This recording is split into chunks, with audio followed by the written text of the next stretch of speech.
Hi everybody, welcome back to another video about stained glass. In this video, I'm going to be sharing how I created this one-of-a-kind stained glass piece, and it is a depiction of Monkey Face, which is a famous rock face in Smith Rock, not National Park, State Park.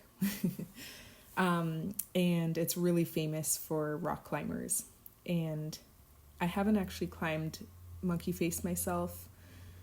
At the time, that was a big goal of mine. I think I'm talking about this like a year later. I made this like a year ago. I just didn't get around to making the video about it. But anyways, I have climbed in Smith Rock several times, as well as hiked around. Pretty much every time I go to Bend, Oregon, I visit Smith Rock, and it's one of the most beautiful places I have ever been, and one of the most impressive places. And having lived in, a lot of different places, California, Switzerland, Oregon, my first time to East Oregon and Central Oregon, it was the first time that I've ever seen nature like that, and I've never seen these really impressive rock faces. So that, combined with my newfound love of rock climbing, really inspired me to create this piece.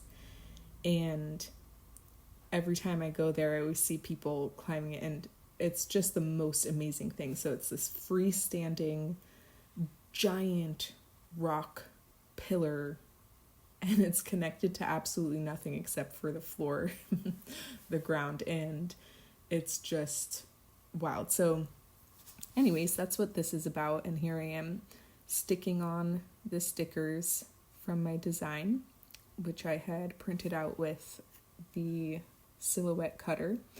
And you can see in the background there, I had a little reference photo with the colors, because I kind of needed to know which numbers were going to be shadows and which ones were going to be the lighter colors. And at this point, I was just using a few different types of glass, a few different types of colors, but we'll talk more about that later. And now it was time for me to stick on the sky.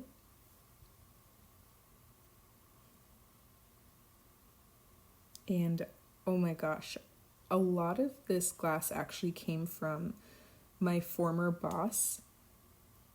It is the most amazing thing.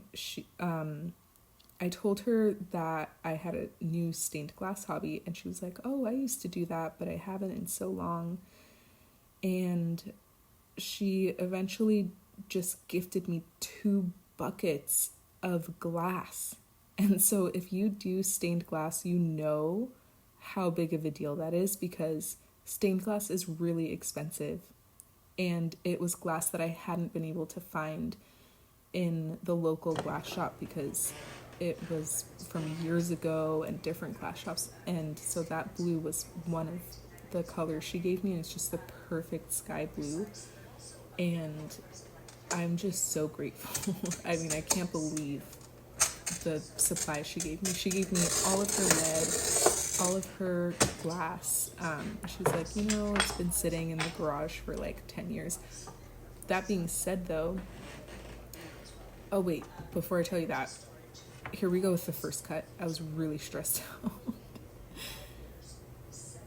And I was really slowly just trying to make that initial crack. And you just never know how glass is going to react. Some of it is so crumbly. And I had so many pieces in this color. I was just going to cry if it didn't work. But there we go. I was so delighted. And I just made the perfect slice. All the way through. So, as you can see, I had my own little narration about that. But what I was going to say before is the only downside to getting those buckets were they were in her garage, and she has a farm, and they had a bunch of bugs in them. And I had to go through each layer of glass, and between the glass were giant like, what do you call it? Like stink bugs. And I'm terrified of bugs. But you know what? It was worth it. So at this point, I start to realize, like, oh my gosh, this glass is amazing. I'm not going to be suffering. It's actually cutting exactly where I score it. And I start to really ease up and just trust it.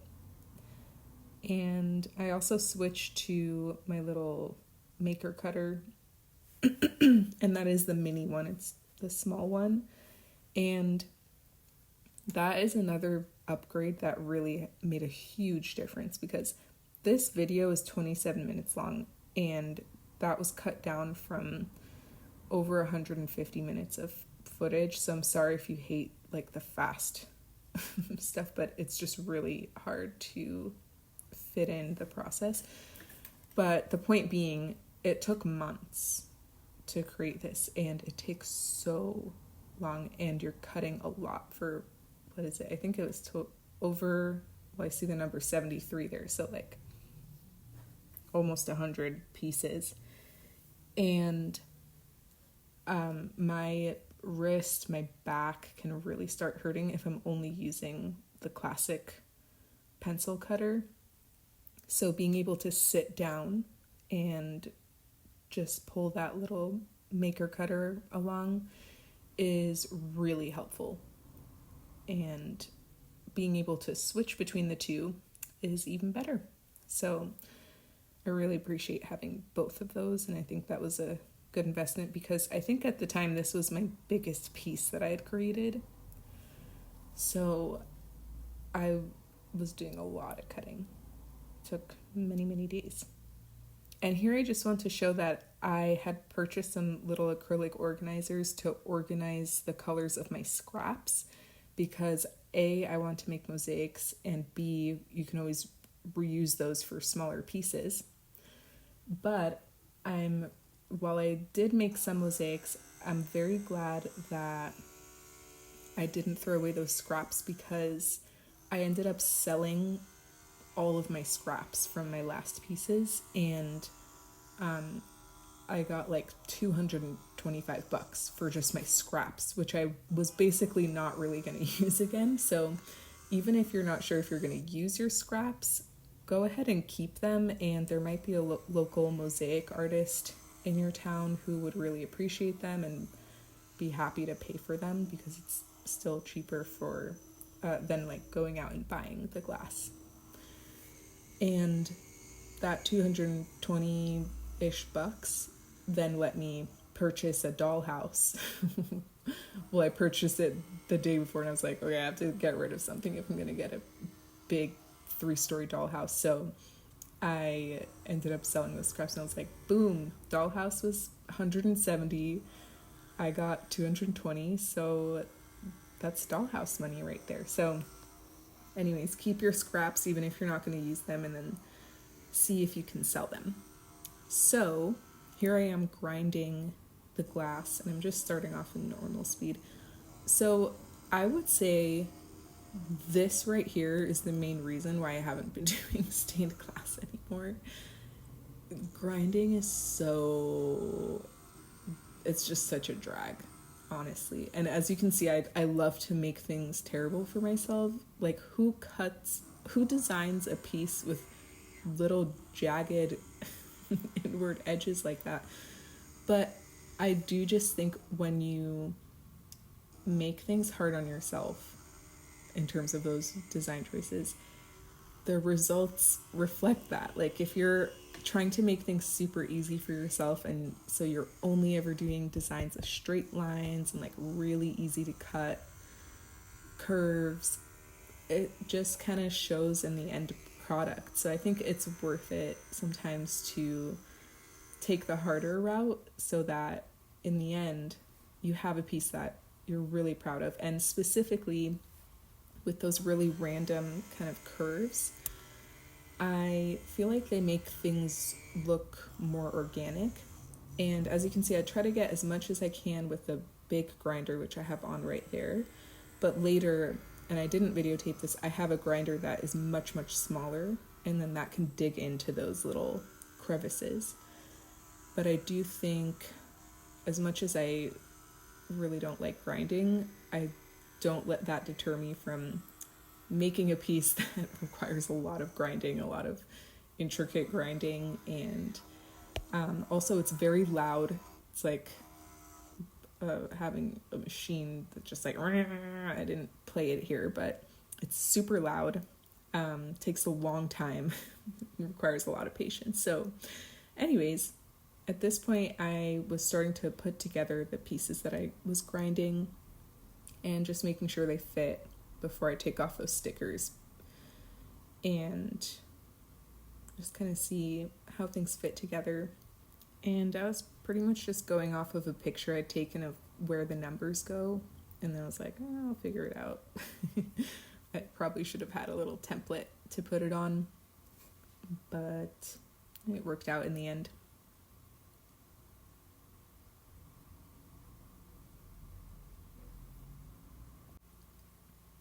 So here it is all put together, and it's always like almost perfect. Okay, here's the part where I realized I made a huge mistake because those colors were way too bland, and I thought I could make it all that kind of, I don't know what kind of color you'd call that, ochre, sienna, brown. It was way too boring. So I actually ended up, I think it's all the pieces that you see on the in the corner there. I redid the whole head, all those colors. So everything that's blank there without the pieces, I redid. And on the bottom too, I removed a whole bunch of pieces, reprinted the stickers, re-put them on different colors, and regrinded them, and then foiled them and added them. But in the meanwhile, I was foiling some of these other pieces. But that's another example of, I mean, I remember looking at it and asking my boyfriend, like, so what do you think?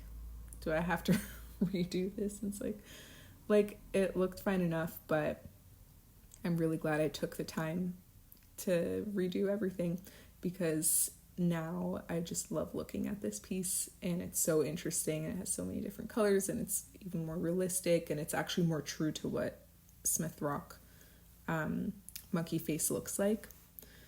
So yeah. And you know, I forget that term, but what is it, like, oh, misery amnesia or something? Like, people tell you that when you're doing a really terrible hike, that once it's over, you pretty much just forget the terrible part, and you're like, oh my gosh, it's so amazing, and then you want to do another one, and then you do it and you're like, wait, why am I doing this again?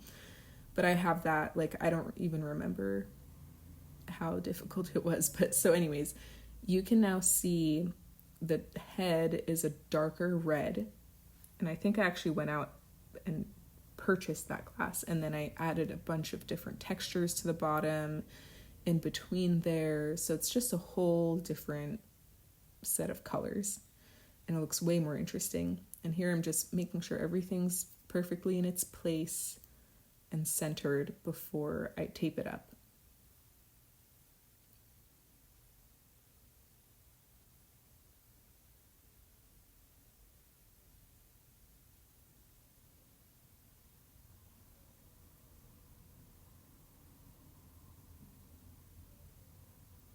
So here we're adding the tape, and this is basically so I can move it around, and also so it doesn't move.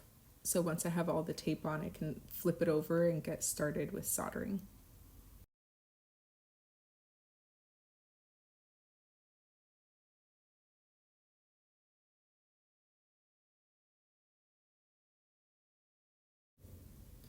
All right, so now I flipped it over and I put on some flux, which is what helps the metal flow.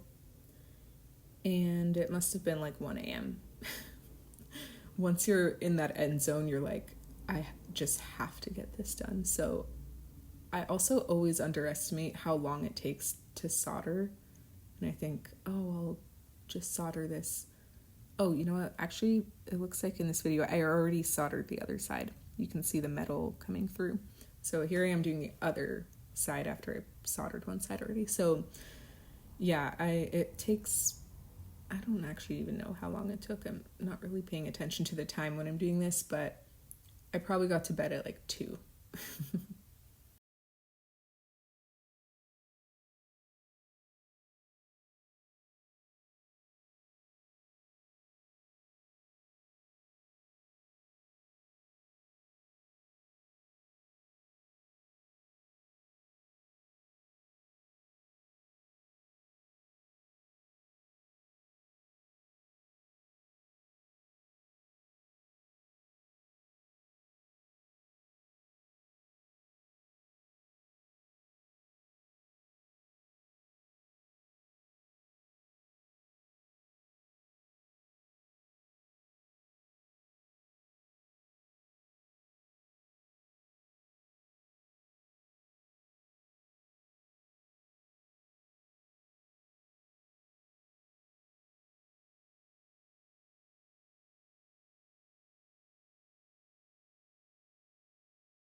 And now I'm doing the edges, so I'm just adding a little extra, letting it drip off there, and then I'll even it out after. But that's how I get a good amount of solder on the sides.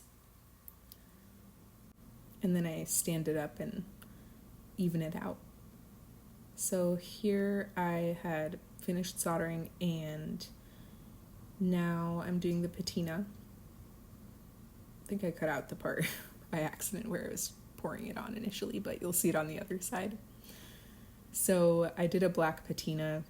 It's kind of the only thing that made sense for this one, in my opinion. So it didn't come out as black as I wanted, probably because I was rushing the cleaning process, but once you put it in the window, you really, it just looks pitch black. So but it kind of looks more like that gunmetal gray.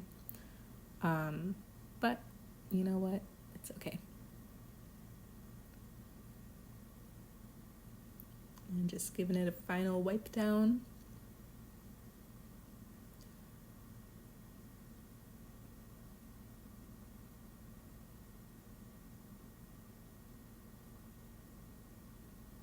Oh, by the way, I was just working on 2 sheets of glass because I didn't yet have a cork board. So that was just kind of my makeshift soldering surface. And giving it another little cleaning. Oh, that blue and that green is another example of the glass that I got from my boss, which is so beautiful. Which really isn't a work surface, but it held up. Okay, so this is what it looks like in the window. And I was very delighted. And see, aren't you so glad that I added all those different colors? Because that was 90% the same color originally. Okay, and now I took my first whack at making a frame and also using a sander. As you can see by my setup, I don't really have a setup for this kind of thing. I started at my friend's house borrowing her saw, and I had ordered this special frame wood for stained glass. I had contacted several local places for framing stained glass, and they all said they couldn't do it. And they didn't have a referral for anyone who could do it, so I had to learn how to do it myself. So I purchased this frame, which has a little U channel in the middle. And if you're looking for the same thing, just look up U channel wood and don't get the cheap one on Amazon like I did. There's a better one if you just look on the internet. So stained it, glued it. All of this was with the help of my boyfriend. He's much better at this woodworking kind of stuff.